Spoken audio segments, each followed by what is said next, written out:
Every project is completely different. There's no cookbook to how to do these model studies because they're all so different. But we basically have to come together and decide how we're going to build these models piece by piece. You know, the real world is the real world. Stuff is wrong, something breaks, you know, all these things happen. R&D is historically flexible with our sponsors in that we shift, we adjust, we modify our scopes, we make sure that we're still giving our sponsor the solution that they need. That's where our team of subject matter experts at R&D comes into play, because you have so many different backgrounds from the research side, from our R&D Fab Shop side, and we all put our heads together and we come up with the best plan of attack. You know, when these things happen, I can go right across the road, literally.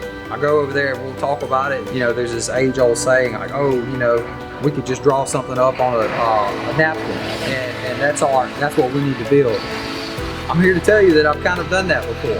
I mean, you figure out what's wrong and what needs to be fixed, and you know, you make it work. The overall goal of this whole model building is to have a working model. So if you run into a problem, figure out what's wrong with it and just make it right. Some of these guys have been here 10, 12 years, and they learn from people who were here 15, 20 years before them. So there's a lot of knowledge that's been passed down, and that's really where a lot of it comes from. You know, you can't learn this stuff sitting in a classroom or watching it on YouTube or wherever you would learn it. It's just, you got to get in there and do it. It's a team effort. You know, there's a lot of things, we don't know all the answers, but amongst all of us, I mean, the answer can be found usually. And so it's very rarely does like a whole new approach come with a whole new product. You know, we're just like, okay, we'll try it. You know, that's all we can do. We're R&D because it's fun.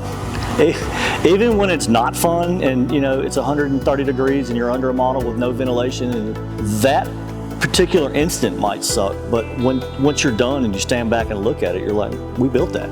It's nice to sit back and look at something and say, 2 months ago, this was a pile of flat glass sitting on a pallet, and now we've got this. You know, I mean, it's pretty cool. So these guys are the guys that build our model. Without them, you know, what we do here at ERDC and physical modeling is not possible. We have carpenters that build the deck. We have craftsmen that'll basically mold and route all of our acrylic components. We have machinists that will help us put our instrumentation on the model for any instrumentation probe we need or anything like that.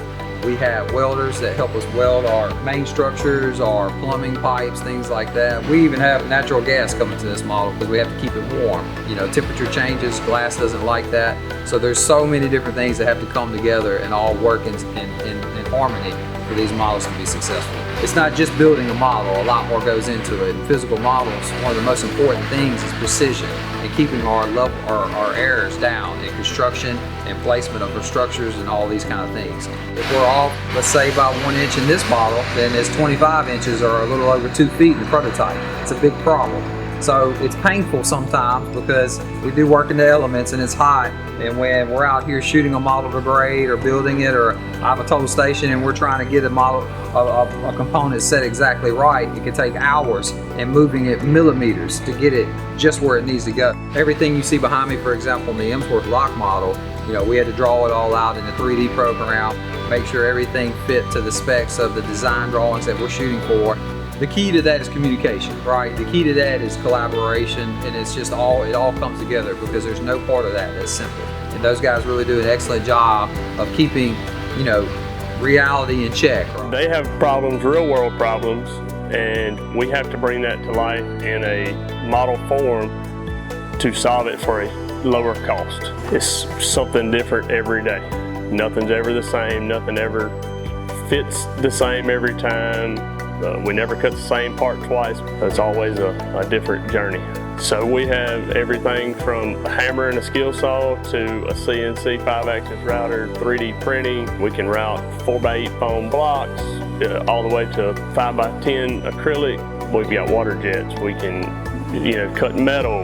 You can dream it up, we can cut it. It's an adventure every day in the model shop. I run CNC, the 5-axis CNC routers. Sometimes I'll run the frog mill and the water jets and work on Mastercam.